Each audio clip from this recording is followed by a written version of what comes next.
Good evening, ladies and gentlemen, and welcome to yet another great episode of Bahrain Now, your source of local initiatives, happenings, talents, and trends. I'm your host, Khalid Hidris, here to walk you through our exciting lineup of segments and personalities from around Bahrain. So don't go away, we'll be right back.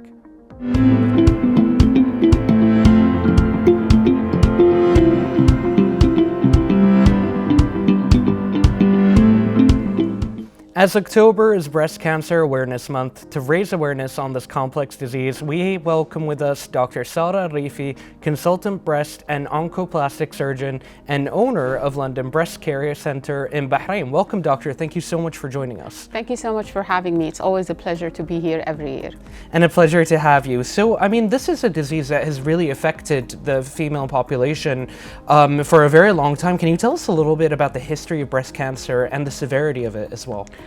True, you are true. Actually, the statistics show that this disease is on the rise. Specifically in Bahrain, our statistics is almost 38.7% of all cancer. So women are affected by this disease. We have the highest rates among the GCC countries. So even though breast cancer is the most common disease among all GCC countries, but Bahrain has the highest statistics of breast cancer itself, which means we need to do more in terms of breast cancer awareness, and this is why we all turn into pink during the month of October. It's a reminder for women to do their breast screening check if they haven't done so throughout the previous year. Now, as you said, this is a very widespread issue, and I imagine, when we think about breast cancer and we think about the fact that any woman can be vulnerable to it, it can be quite an overwhelming idea. Which groups do you think are the most vulnerable to developing breast cancer? So internationally, the standard age of developing breast cancer among women, for example in the States and Europe, is around 60 years of age. While in Bahrain and GCC countries, our commonest age group is 45. That means we are seeing women who are much younger developing breast cancer than internationally known. And this is also very important because that means the effect or the side effect and the magnitude of the problem is huge, because when you lose a woman at a young age, you're actually interrupting the whole family. And therefore, we really have to do something about breast cancer awareness and increasing our cure rates by early detection. And in your expertise, what are obviously with cancer, there are a lot of well-known carcinogens and other chemicals that we know contribute to the development of cancer. With breast cancer, are there any specific stimuli that will basically facilitate the development of this disease that we can stay away from? Well, ironically, it's been researched and has been evidence-based that ammonia that comes in the hair dyes, for example, just one example, but that touches the life of many women. If a woman actually dyes her hair more than 5 times a year, her risk of breast cancer becomes higher. So this has been researched and studied and published in the UK. And therefore, we do advise women once they start dyeing their hair is to stay from ammonia, use ammonia-free products, and avoid, let's say, chemical substances, and avoid dyeing their hair more than 5 times a year. It's a very scary thing to think about because, like you said, this is something that a lot of women, it's part of their lifestyle. True. And something that they might even engage with. I definitely know a lot of women who, does dye it every their month. hair. Exactly. Every month, whenever you see one gray hair, you run to but there are more natural substances that can be used, and having that information being published and researched raises an alarm and makes us really think about the number of times we dye our hair. Definitely, and it's really good that all of this research is always being updated and being accessible to women all over the world.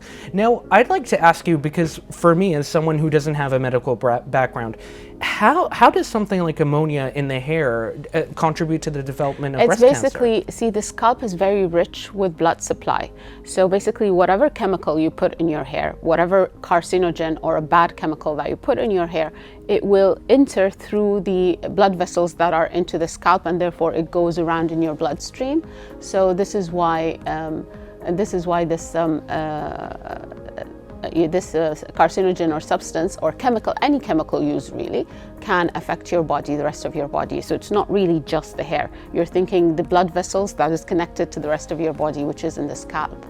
That is true, and I think everything, particularly in the medical field, is always like a conglomerate of many different things. And on that note, I do want to ask you, what are things that women can do in order to basically change up their lifestyle to prevent the development of cancer? The most important thing really to talk about is the risk factors that contribute to breast cancer. So stay away from those risk factors and you should be safe. Also, early detect is important because even though you don't have any of the risk factors, you still, as a woman and increasing in age, that by itself is one of the reasons why we get breast cancer. So basically, any woman, 1 in 8 women can be affected by breast cancer throughout her lifetime. So that's quite a high rate. The risk factors we're talking about are basically keeping your good weight, which means the obese people have a higher rate of developing breast cancer, and solid cancers in general, not just breast cancer. That's one thing. So keeping exercise and dieting and keeping your perfect BMI or perfect body weight that suits you is one of the best ways to reduce your risk of breast cancer. Another thing is breastfeeding. Lactation is actually quite healthy for the breast. It kind of clears the ducts as we breastfeed, and therefore we recommend every woman who's having a child to do breastfeeding instead of bottled milk or formula milk. So that is protective for her health of the baby and for herself as well, to reduce her risk of breast cancer. Let's say, what would I say, the family history, which is the genetic part of the disease, is very important as well. Even though it affects only 5% of the population, so only 5% of people would have a linked genetic disease, but hereditary breast cancer or genetic breast cancer is important. So one of the new things is to test your genes. And this is something that's available and can be done.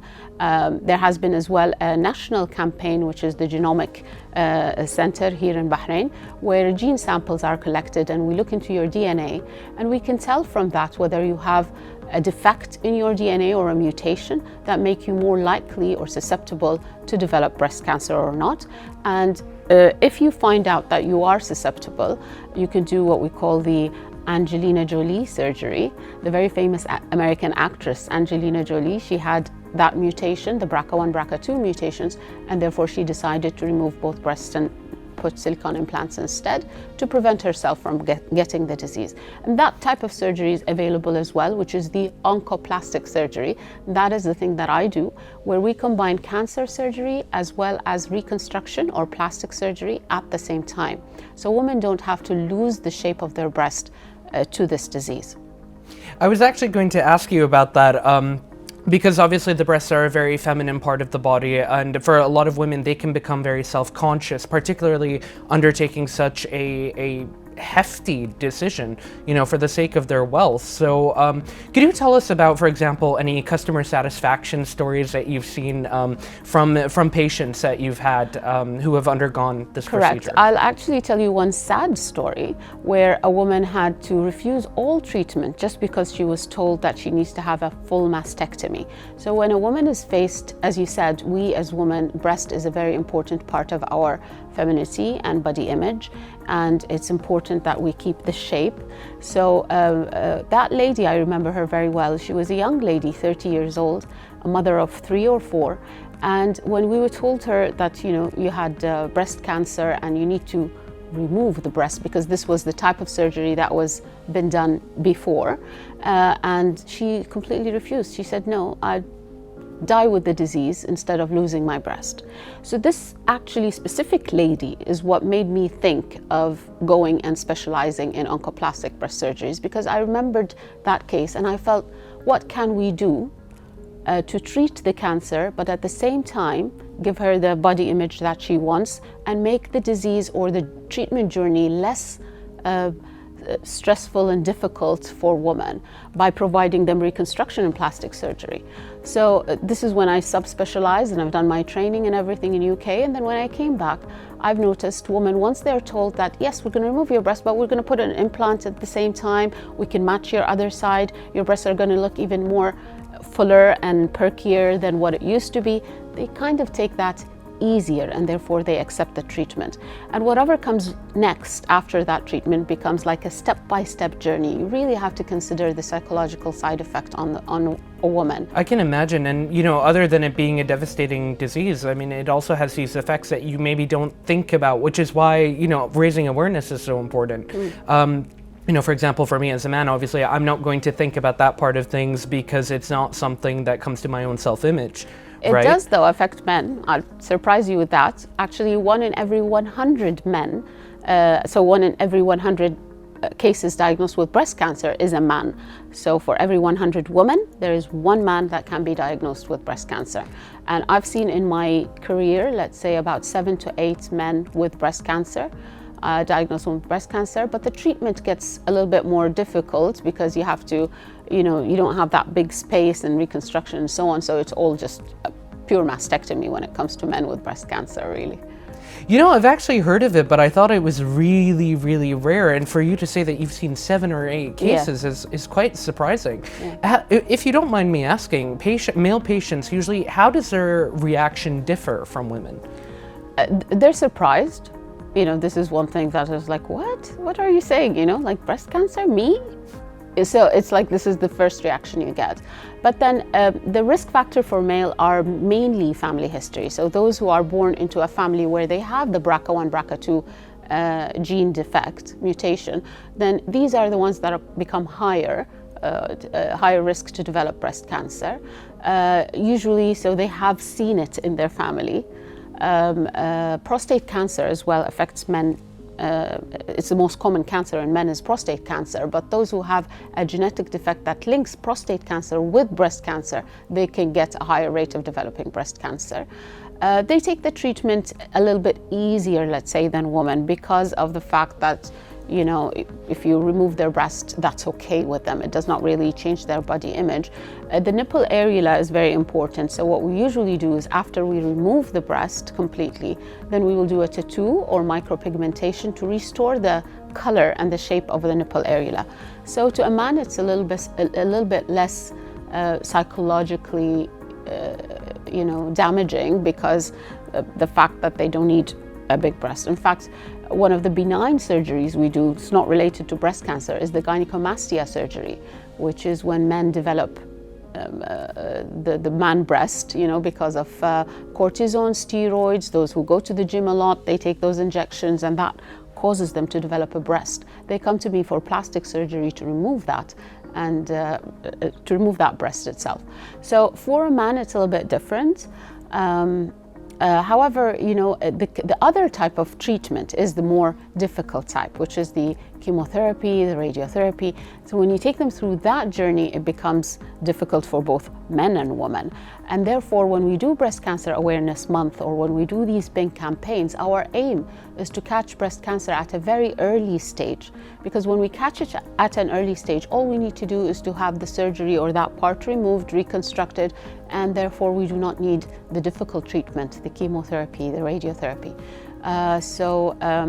The whole aim of having your mammogram once a year is that when we find cancer, we want to catch it at an earlier stage, which is stage 0, where cure rates become 99% complete cure without the need for chemotherapy or radiotherapy. Just by surgery, you can get that high cure rate.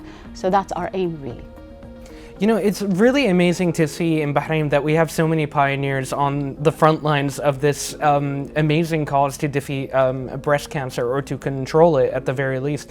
And it's been amazing talking to you and learning so much about it because you know, you rightfully earlier, you know, you righted something, I had a misconception about it. And on that note, I would like to ask you, what are some of the common misconceptions or misunderstandings around breast cancer? So a lot of women think that whenever they have pain, this is an indication or a sign of breast cancer. They come running to the doctor and they want to have their breast checked. I mean, it's a good thing that they actually, you know, like if you have any sign, you come and see the doctor. But I would like to reassure them that usually pain is a very common symptom among us women, and it's a hormonal sign. It means just your breast is going through the normal hormonal changes that happens to us regularly during our menstrual cycle. It is not really a sign of breast cancer. In fact, breast cancer starts with a painless lump, so it doesn't really have pain at an earlier stage. having that said, there's also another misconception people think is that when they come to the doctor, if we find a lump and we'd like to do a biopsy for it, they think that this biopsy can spread the disease. So this is another myth that we face in the clinic, where we have to tell them that no, we need to diagnose that lump, and usually the best diagnosis is to do a triple assessment where we examine, we do an X-ray, whether it's a mammogram or an ultrasound or an MRI, and then we do a biopsy. So to complete the diagnosis, it's a must to have a biopsy, and that practice is being done everywhere in the world. But there is some misconception here that if you do the biopsy, then you're spreading the disease elsewhere, and that is not true. So we reassure them that this is part of the initial diagnosis, and it does not spread the disease. Some women think that wearing colored bras or dark bras can cause breast cancer. Therefore, they stick to white undergarment, and they don't encourage to wear colorful underwear, because they think it's one of the reasons that it can cause breast cancer. From the dye or from the paint? Just, I don't know why, but that's the misconception, that's the myth. The underarm deodorants, using deodorants can cause breast cancer. And this has like two ways. One is that if you're using a chemical-free, natural, organic deodorant, that does not cause breast cancer. Now, if you're using chemicals, again, just as what we talked about the scalp, is that the chemical part of any deodorant or any product, even cleaning products in the house, using the chemical product let's say the industrial chemical product is one of the carcinogens causing cancer in general. Since we come from an Arab culture, and part of our culture is that we use the bukhur, the oud bukhur in the house. I want to tell ladies as well that smelling this is very similar to smoking. So stay away from putting it right next to your nostril and inhaling that. This is also bad for you. You can have your bukhur in the house set up somewhere, a little bit far in the living room, but just don't bring it so close to your nose and nostril and smell it, because this is very similar of inhaling a burned, charcoal burned product, which is a carcinogenic, of course. Oh, wow. So I know something that even I'm going to stay away from that. Again, I can't reiterate how important and how grateful we are to have people like yourself telling us all of this, because, I mean, it's clear. Obviously, it's a very scary situation. So people go in and their mind preps them with all of these preconceptions. And it's amazing to see how many people are out there to dispel them and to reassure them, basically. We really appreciate everything you do. And I'd like to ask you as well, how many cases do you detect yearly in Bahrain? And how do you view the percentage? I think you mentioned that we have a higher rate in the GCC? Yes, correct. So our rate is the highest among GCC. There is a statistics for cancer registry. And this, I would like to thank the Bahrain Cancer Society and the Ministry of Health, which took the lead in preparing this cancer registry. It was the very first cancer registry among all GCC countries. So Bahrain has started this, where all the cases are being registered by the Ministry of Health alongside with the Bahrain Cancer Society. This is very important because it shows that what's happening to these women. You have data, you start collecting data, and you follow them up. You see who is survived, who didn't, what are the age groups, what's the impact, what's the socio-economic background. So you kind of how many of them were married, how many were not, how many were pregnant, how many were not. So it all looks into getting your risk factors assessed and your demographics in the country, in Bahrain. So we're proud to be the first who have the cancer registry among the GCC countries. However, now all GCC countries do have a cancer registry. And when you look at the numbers, you will notice that Bahrain has the highest rate. The current rate is around 38.7%, which is quite high, and it remains the highest. We are followed by, I think, Kuwait is the second GCC country with the highest rates. The third is Saudi Arabia, Qatar, Oman, and UAE.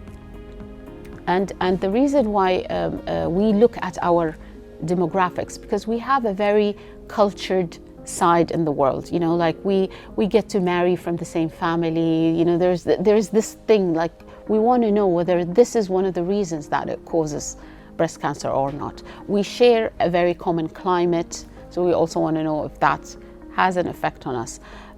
The same weather, humidity, these are all, you know, pollutants. So it is one of the things that requires studying and looking into. And if you don't have the right data, how can you bring up a research? Exactly, and again, it's amazing to see. I mean, I know Bahrain is involved in so many efforts in order to combat this disease, and again, I mean, we have people like yourself who are looking out for people, who are raising awareness, and who are actively taking part in the treatment of this. So I want to just mention how much of a delight it is to speak with you. And to end, what message would you like to share with our viewers for October? The most important message, and this is the whole idea about wearing pink, putting the pink ribbon, seeing pink colors all around the country. The aim of this pink color is to remind you, if you have turned 40 and you have not had your mammogram yet, please do so. You need to do this on regular basis every year. You never forget your kids' school registration, you never forget your car annual registration and checkup. Why do you forget yourself? Please go get checked, have your mammogram done if you are above 40. Don't say, I don't have any symptoms, there's nothing wrong with me, I don't have a family history. You being a woman, you need to have a breast check once a year. It's not hard to do that. It's available everywhere in Bahrain, government sector, private sector. Most hospitals provide the mammogram services, so please have yourself checked and don't forget your health, because you are the most important person in your family. Your family depends on you and on you staying healthy. That was very beautifully said. Thank you so much for joining us, Doctor. Pleasure. So viewers, be sure to keep yourself safe. Always be sure to check out a doctor if you feel anything is wrong. Keep yourself safe and stay tuned. We'll be right back with more.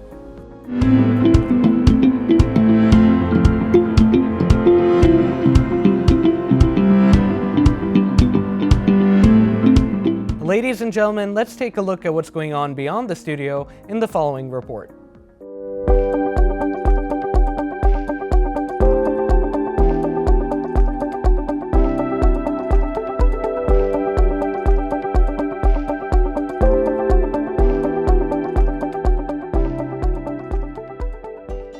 The fourth edition of Bahrain Comic Con was held on October 6 and 7 at the Bahrain International Circuit. The event, the largest cultural exhibition in the Kingdom of Bahrain, was held under the patronage of His Highness Sheikh Khalid bin Hamad Al Khalifa, First Deputy Chairman of the Supreme Council for Youth and Sports, Chairman of the General Sports Authority, and President of Bahrain Olympic Committee.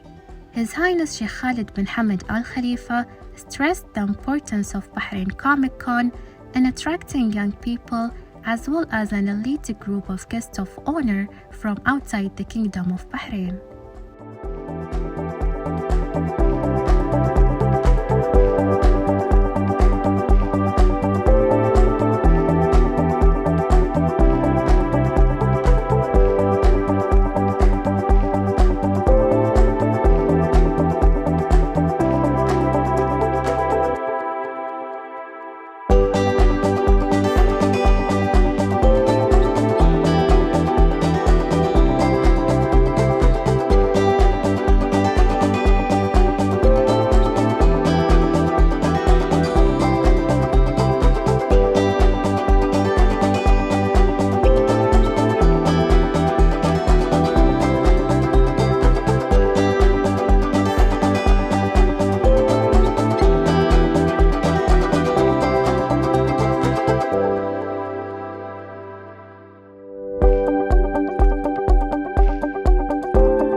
excited to be here in Bahrain. I met the brothers who run the show. I met them last year in Dubai, and we got along really well, and they asked if I'd be interested in coming out to Bahrain, which of course I'm so happy to be here. I love the people so far, and the country's beautiful. The food is amazing, so really happy to be here and participate, and I look forward to coming back again one of these days. Oh yeah, well, I've been loving Bahrain's Comic Con of 2023. We've eaten a lot of food. I could talk about the food for a solid hour, but I won't, because I did eat it for an hour and a half. But I love all the games, all right? I'm gonna have to be competing with some people on Overwatch, because that's kind of what I do. I'm pretty awesome at it, and I want to do that. And now I've gotten to talk with so many people that I don't think I would ever get to meet. So I'm really grateful that I was brought out of here and meet so many awesome folk. I am very excited to be here. I've never been to Bahrain, so I've had a great time so far. They've taken such good care of us as guests. I love that there is a gaming community here. They love to play Valorant and Overwatch, so I've met a lot of people that play both games, and they're big fans of Sombra and Reyes, so I feel very welcomed here. And I'm learning little words like shukran. So representing Speedy Comics, we are part of the PopCon event, which we had the first time ever in Expo Dubai, where we brought a big Comic-Con event with famous celebrities and all. And we met the wonderful people that are throwing the event here in Bahrain. We met Khalid al-Bukhari, Salman Bukhari, the other two brothers as well. And they have invited me to come and participate in this event in Bahrain, which took me by surprise because it is way better than I've expected. The way it has been organized, might I say, even rivals us better than what we have done. We have a bigger one, this one's more organized. We hope we can learn a lesson out of this one as well. I'm very impressed in Bahrain, better than expectations. I'm over here authenticating my certificates over there for proof that the celebrities are the actual celebrities that are signing in the t-shirts, Funko Pops and whatnot, and putting the seal and the stamp of authenticity in the collaboration of Speedy Comics and the Bahrain Comic Con. We are Hasubi. We are a Bahraini establishment that aims to deliver a message, especially here in Comic Con. The message is to teach youth people to build their own PCs and to start assembling it by themselves instead of buying a ready PC. The target of this is to encourage them to start learning themselves and to start putting things together that in the future it will help them maybe be able to fix their own PCs if they have any issues, and also encourage them to learn and to take risks. I've been doing custom collectibles for a few years right now, and I had the opportunity to be in Comic Con on 2022, and this year I have been called as well. They asked me to come and participate for Comic Con 2023. And I would like to thank everybody, the Dalla team, which made this possible, the Comic Con team, and it was a great opportunity to be here. Bahrain Comic Con also featured a fashion show contest, artist corridor, family corner, and various games. Other celebrities were set to take part in the event from different series like Gossip Girls, Riverdale, Walking Dead, The Boys, and Rick and Morty. This is Khawla Youssef reporting for Bahrain International TV.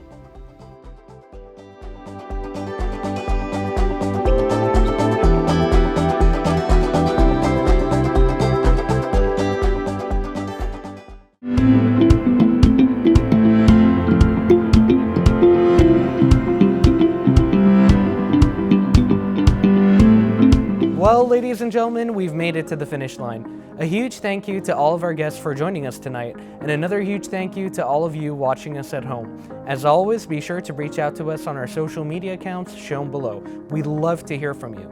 This was Khalid Hidris, and until next time, good night and God bless.